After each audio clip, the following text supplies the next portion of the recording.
6h20, de volta com o Manhã no Ar e as principais notícias do dia. E a gente tem acompanhado inúmeras denúncias de casos de violência obstétrica em maternidades aqui do Amazonas.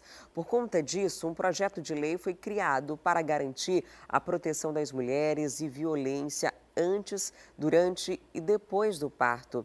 E é isso que a gente vai acompanhar na reportagem de Catiane Moura e Gustavo Barros. Daqui a pouquinho você acompanha, portanto, então, essas informações, essa reportagem, principalmente sobre esse projeto de lei que já gerou bastante repercussão lá na Assembleia Legislativa do Estado, desde um primeiro momento em que ele foi apresentado. Grande parte das cooperativas e do setor médico foi contrário a essa proposta. E por conta de toda essa polêmica, a gente resolveu preparar uma reportagem para você entender melhor. Vamos acompanhar.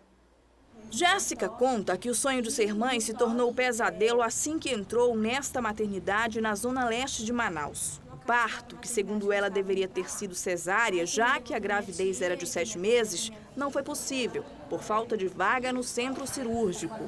Ela disse que 24 horas após internação, a criança nasceu de parto normal. A minha filha, ela estava perfeita, estava fazendo meu pré-natal direitinho, todos os meus exames. Eu fiz até mesmo a ultrassom morfológica, que alegou que ela não tinha nenhum problema nos órgãos dela. Isso para mim e para o meu esposo foi um choque, porque a gente estava muito feliz, entendeu? A filha de Jéssica morreu um dia depois do parto. O laudo indicou choque séptico, uma infecção generalizada que causa falência de órgãos. A mãe não acredita na causa da morte. Denunciou o caso no MPF e Defensoria Pública e acusa o hospital de negligência médica e violência obstétrica. Teve enfermeiros que me trataram mal, né? Teve enfermeiros que falavam ali para mim, falou até para mim que eu estava dando showzinho, entendeu? Isso para mim era bem humilhante, porque eu estava gemendo de dor e ele falando essas coisas para mim. Fora que eu não tive assistência nenhuma, não tive bata, não tive leito. Eu ia ter minha filha na cadeira que eu cheguei lá, eu ia ter ela, né? Denúncias desse tipo se tornaram frequentes em maternidades do Amazonas. As discussões sobre o assunto contribuíram para a criação de um projeto de lei que garante a proteção da mulher antes, durante e após o parto. A nova legislação explica detalhadamente o que pode ser a violência obstétrica, tratar a mulher de forma agressiva, fazer comentários constrangedores, referentes à cor, situação financeira, escolaridade e outros. Ironizar ou censurar a mulher por suas expressões emocionais. Recusar, impedir ou retardar atendimento de saúde. Realizar episiotomia, incisão efetuada na região do períneo para ampliar o canal de parto sem autorização da mulher. Retirar da mulher o direito de ter o bebê após o parto. Segundo a lei, as medidas de proteção devem ser respeitadas por equipes médicas e responsáveis pelos estabelecimentos de saúde. Alessandrine, integrante de um movimento feminista que luta contra esses abusos aqui na capital, considera a nova legislação uma vitória das mulheres. Essa lei, ela vem beneficiar essas pessoas, essas mulheres, esses homens também, né, como pais, enquanto família, a conhecerem os seus direitos e conhecer quando esse direito for violado. Então, o reconhecimento dessa violência é fundamental, né, para essas mulheres e, além disso, para indicar medidas de proteção a essa mulher, né, que sofra essa violência obstétrica. A proposta, de autoria da deputada estadual Alessandra Campelo, já foi aprovada na Assembleia e foi criticada pela comunidade médica do Amazonas. Para o Conselho Regional de Medicina, a proposta traz pontos inconsistentes e ainda coloca os médicos obstetras como os principais causadores desses episódios. Eu acho que a violência obstétrica começa no pré-natal. Essas pacientes são mal conduzidas no pré-natal, porque são feitas por médicos clínicos ou médicos recém-formados, não são obstetras. Essas mulheres são mal preparadas no pré-parto e quando chegam no parto, chegam com comorbidades comprometidas e com problema com possibilidade de agravamento durante o parto, e isso o médico passa a ser o responsável por isso, o médico está fazendo o trabalho de parto. Uma das coisas importantes que não foi dita nessa legislação, que a instituição deveria prover os hospitais de condições de acolher a parturiente. A maior violência que eu acho, uma das maiores violências da mulher durante o parto, a mulher chegar ao material e não ter leito para ela. Fica numa cadeira, numa maca, entendeu? Às vezes é obrigado a ficar no centro cirúrgico a criança por falta de leito na neonatologia. Isso é violência obstétrica. A Secretaria de Saúde do Estado garante que a maioria dos casos não está relacionada à estrutura. A gente tem muitas queixas e muitas denúncias a respeito da episiotomia, que é o corte na vagina. A gente tem muitas denúncias a respeito da ocitocina, do uso da ocitocina para acelerar o trabalho de parto. A gente tem denúncias do trato, do tipo, abre a perna, senão tu vai matar teu filho.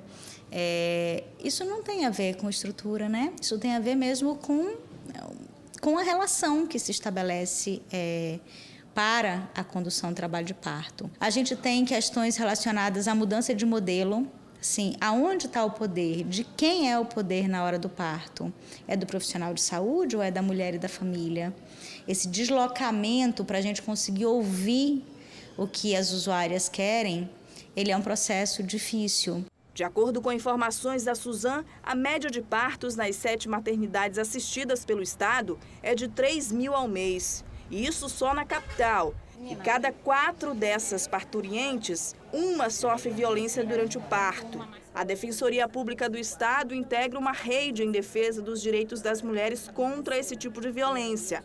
40 ações já foram ajuizadas no órgão e são investigadas. O que a gente observa nos hospitais é que há uma estrutura para receber a parturiente. No entanto, tem uma cultura de naturalizar algumas práticas que são inadequadas. E como a gente recebe muitas pessoas na defensoria com queixas, e às vezes elas nem sabem nominar que é violência obstétrica, mas elas sabem que alguma coisa errada está acontecendo, a gente resolveu apurar isso coletivamente e visitar as maternidades em loco mesmo para ver o que acontece, né? Qual a principal causa e como a gente pode melhorar essa assistência ao parto. O nosso objetivo é fazer uma audiência pública em que a gente discuta também na sociedade o que causa e como a gente pode melhorar essa assistência ao parto. Entre as denúncias, a de Jéssica, que também já está sendo averiguada pela Secretaria de Saúde. Esse caso está em investigação. Nosso posicionamento sempre vai ser a assistência integrada. Nós primamos pelo princípio da integralidade, que é um princípio do SUS, que diz que nós temos que atender todas as necessidades do cidadão. Dentre elas, o parto é uma delas. Portanto, a Suzan se posiciona no sentido de investigar, levantar a situação como um todo, as possíveis causas e, infelizmente, e para a sociedade, moralmente também, felizmente, sancionar tudo aquilo que for resultante dos resultados dessa investigação. Foi muita humilhação mesmo, assim, que eu passei lá dentro, né? Tanto que me dói muito saber que eu passei por tanta coisa horrível, né? E eu não pude nem trazer minha filha para casa, né? Eu estou passando pelo resguardo, estou passando por sangramento, estou passando por dor. E eu não tenho nem minha filha do meu lado para olhar para ela e dizer que está valendo a pena passar por tudo isso, né? Em nota, o Conselho Regional de Enfermagem do Amazonas informou que está instaurando o procedimento de averiguação prévia com o objetivo de coletar mais informações sobre o caso relatado na reportagem. O relatório de conclusão deve ser enviado ao plenário do Conselho Regional de Enfermagem, que vai analisar os termos e decidirá sobre a abertura de processo ético aos envolvidos. Uma cópia do relatório será enviada ao MPF e à Defensoria Pública do Estado para fins de assistência aos seus procedimentos. E a Secretaria Municipal de Saúde informou que não haverá atendimento hoje na Unidade Básica de Saúde Alfredo Campos, que fica no Zumbi 2. A suspensão dos atendimentos é em razão de um princípio de incêndio que aconteceu nesse domingo. O fogo foi controlado com uma certa rapidez, ainda assim a unidade precisa passar por reparos para que volte a funcionar normalmente. Os pacientes marcados para hoje vão ser reagendados para outras datas. E crianças de 6 meses a 5 anos que tomaram a primeira dose da vacina contra o vírus H1N1 precisam tomar a segunda dose. O Fred Rocha está ao vivo e ele que vai trazer essas informações para a gente sobre essa nova etapa. Fred, onde os pais podem procurar? Eu imagino que muitos nem saibam, né, que tem essa segunda dose de vacinação. Muito bom dia para você. Cedrani, bom dia a você, bom dia a todos. Os pais podem procurar as unidades básicas de saúde daqui da capital. Se eles tiverem dúvidas onde ficam essas unidades, basta acessar o site da Censa, censa.manaus.am.gov.br e conferir a lista. Devem ser vacinadas as crianças que têm a partir de 6 meses de idade até menos de 6 anos. Aquelas que foram vacinadas nos meses de março e abril. De acordo, inclusive, com a Secretaria de Estado de Saúde daqui do Amazonas, no último fim de semana começou a vacinação da segunda dose contra a gripe H1N1 nos municípios daqui do Amazonas. O objetivo é justamente fazer com que essas crianças fiquem completamente protegidas do vírus H1N1. Só lembrando que a vacinação começou aqui no estado com antecedência em relação aos demais estados brasileiros, já que no início deste ano o Amazonas foi acometido com o surto da doença da gripe H1N1. Adriane. Tá certo, Fred. Muito obrigada pelas informações. Até daqui a pouco. Depois do intervalo, a gente fala da greve dos professores. A categoria pretende fazer um novo ato hoje. Deve se reunir com o governo. E no quadro A Vaga é Sua, a profissão manicure, o setor cresceu 60% nos últimos 2 anos. É um instante só, eu volto já já.